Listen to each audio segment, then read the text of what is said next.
자카르타 연합의 아름다운 아침입니다. 다 함께 사도신경으로 신앙 고백하겠습니다. 전능하사 천지를 만드신 하나님 아버지를 내가 믿사오며 그 외아들 우리 주 예수 그리스도를 믿사오니 이는 성령으로 잉태하사 동정녀 마리아에게 나시고 본디오 빌라도에게 고난을 받으사 십자가에 못 박혀 죽으시고 장사한 지 사흘 만에 죽은 자 가운데서 다시 살아나시며 하늘에 오르사 전능하신 하나님 우편에 앉아 계시다가 저리로서 산자와 죽은 자를 심판하러 오시리라.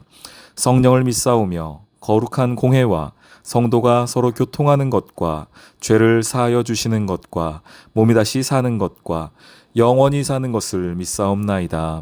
아멘. 예수께서 성전에서 가르치실세 어찌하여 서기관들이 그리스도를 다윗의 자손이라 하느냐? 다윗이 성령에 감동되어 친히 말하되 내 주께 이르시되 내가 네 원수를 네 발 아래 둘 때까지 내 우편에 앉았으라 하셨도다 하였느니라. 다윗이 그리스도를 주라 하였은즉 어찌 그의 자손이 되겠느냐? 하시니 많은 사람들이 즐겁게 듣더라. 긴 옷을 입고 다니는 것과 시장에서 문안 받는 것과 회당의 높은 자리와 잔치의 윗자리를 원하는 서기관들을 삼가라. 그들은 과부의 가산을 삼키며 외식으로 길게 기도하는 자니 그 받는 판결이 더욱 중하리라. 예수께서 헌금함을 대하여 앉으사 무리가 어떻게 헌금함에 돈 넣는가를 보실세 여러 부자는 많이 넣는데 한 가난한 과부는 와서 2렙돈 곧 한 고드란트를 넣는지라. 예수께서 제자들을 불러다가 이르시되 내가 진실로 너희에게 이르노니 이 가난한 과부는 헌금함에 넣는 모든 사람보다 많이 넣었도다. 그들은 다 그 풍족한 중에서 넣었거니와 이 과부는 그 가난한 중에서 자기의 모든 소유 곧 생활비 전부를 넣었느니라.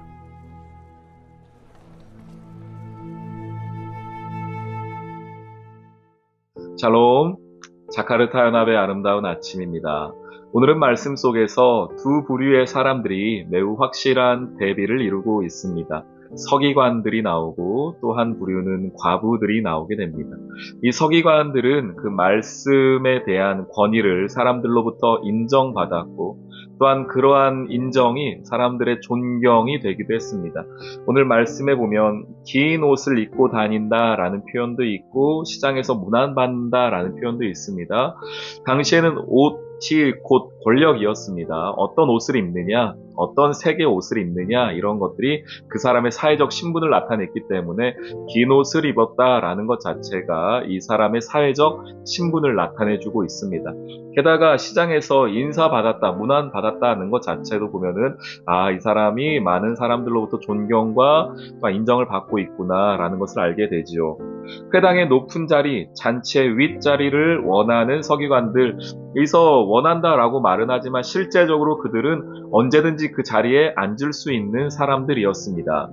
이들은 종교적인 권위를 이용하여서 사회적 지위를 누렸고 동시에 이 종교적이고 사회적인 지위가 당시에는 곧 경제적인 지위와도 연결되었기 때문에 이들은 부자로 살았을 확률이 높습니다.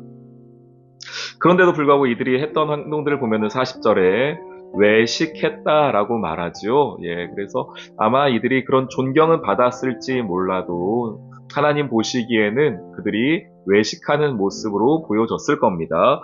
이런 사람이 한 부류가 있고요. 또 반대에 보니까 과부들이 나오게 됩니다.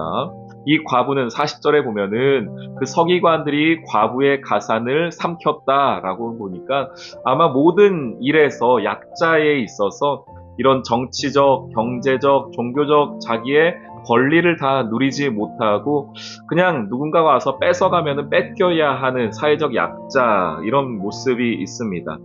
그런데 이 두 사람 모두가 다 와서 헌금을 하게 되네요. 41절 보니까 예수께서 헌금함을 대하여 앉으사 무리가 어떻게 헌금함에 돈 넣는가를 보실새 여러 부자들이 와서 넣습니다. 아마 이 부자들은 당시의 부자들은 그냥 부자가 아니니까요. 종교적으로도 또한 사회적으로도 인정받고 또 많은 사람들에게 높은 자리에 앉는 그런 앞에 나오는 서기관과 같은 사람들이었을 겁니다. 이 사람들은 와서 많이 넣었어요. 그런데 과부도 등장하죠. 한 과부는 와서 2렙돈 한 고드란트라고 하네요. 이 한 고드란트는 당시에 데나리온이라고 말하는 하루 일당 있죠. 하루 일당의 64분의 1에 해당되는 금액입니다. 만약에 우리가 하루 일당을 10만 원이라고 한다면 이 64분의 1 한 고드란트는 뭐 대략적으로 계산해 보면은 한 60분의 1이니까 한 1,500원 내외 이 정도 금액입니다. 그 금액을 드린 거예요. 하루 일당의 64분의 1에 대한 금액을 드렸는데 예수님의 판단이 이제 나오죠. 그 부자들과 과부에 대한 예수님의 판단이 나옵니다. 이 과부는 헌금함에 넣는 모든 사람보다 많이 넣었다라는 것이 예수님의 말씀이세요. 그들은 다 풍족한 중에 넣었거니와 이 과부는 가난한 중에 자기의 모든 소유 곧 생활비 전부를 넣었기 때문이다라는 겁니다. 예수님께서 지금 말씀하고 싶으신 것은 무엇일까요? 왜 오늘 이 말씀 우리에게 주실까요? 생활비 전부를 넣으라는 겁니까? 예, 그런 말씀은 아니시죠. 예수님께서 말씀하신 것은 이거예요. 44절, 자기의 모든입니다. 자기의 모든 소유. 소유보다 저는 그 앞에 자기의 모든이에요. 예수님이 우리에게 원하시는 믿음이라는 건 뭡니까? 우리가 예수님의 말씀을 따라서 믿음대로 산다는 것은 어떤 건가요? 예수님께도 사람들이 물어봐요. 예수님, 믿음으로 사는 게 뭡니까? 믿음 생활에서 제일 중요한 게 뭡니까? 이렇게 물어보죠. 그때 예수님이 뭐라고 대답하시죠? 잘 아시는 내용이에요. 마태복음 22장에 나오는 이야기인데 사람들이 와서 물어보잖아요. 예수님, 율법 중에 뭐가 제일 최고입니까? 어떤 게 가장 중요한 계명입니까? 물어봤더니 마태복음 22장 37절 예수께서 이르시되 내 마음을 다하고 목숨을 다하고 뜻을 다하여 주 너의 하나님을 사랑하라. 마음, 목숨, 뜻 이 세 가지 그걸 다해서 너의 하나님 사랑하라 라는 그것이었습니다. 저는 그 세 가지 마음, 목숨, 뜻 그것이 이 과부에게 담겨있는 자기의 모든이라는 것에 있는 겁니다. 예수님이 오늘 이 이야기를 통하여서 저와 여러분에게 말씀하시는 것은 너의 마음을 주님께 드려달라는 겁니다. 예수님은 우리에게 돈을 요구하시는 게 아니에요. 생활비 전부를 드렸기 때문에 예수님이 기뻐하신 게 아닙니다. 그걸 귀하게 보신 게 아닙니다. 금액으로 따지면 그 부자들이 드린 금액이 훨씬 많을 겁니다. 그런데 예수님 보신 겁니다. 그 부자들은 자기 삶에서 여러 가지가 있는 겁니다. 명예도 있고요. 돈도 있고요.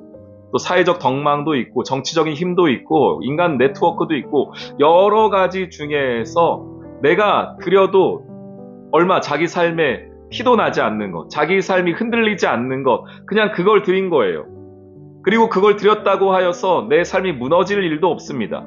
달리 얘기하면은 그 정도는 예수님이 아니어도 내 삶을 유지해 갈 수 있는, 움직일 수 있는 충분한 다른 조건들을 남겨둔 것입니다. 그런데 이 여인은요, 이 과부는요, 생활비 전부라는 것은 무엇입니까?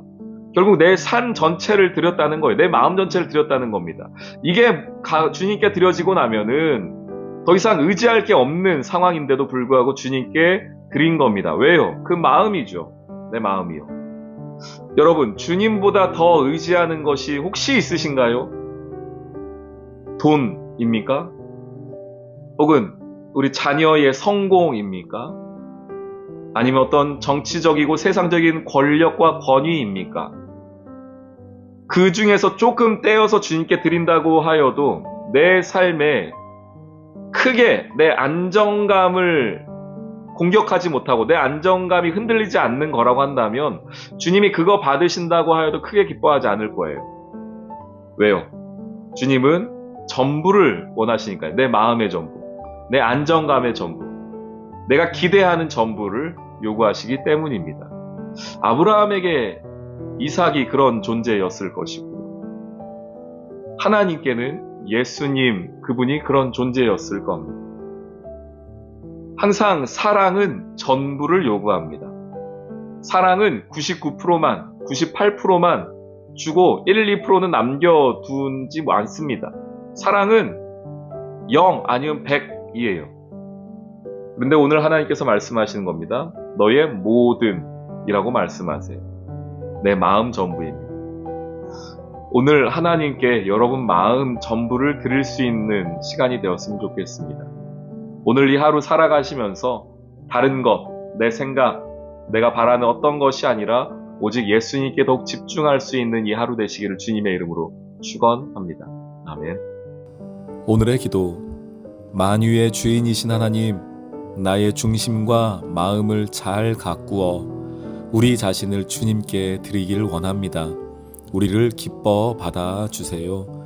나의 시간과 물질을 비롯한 모든 것을 주님께 기쁨과 감사로 드릴 수 있게 해주세요. 나의 모든 것 되시는 주님, 사랑합니다. 예수님의 이름으로 기도합니다. 아멘.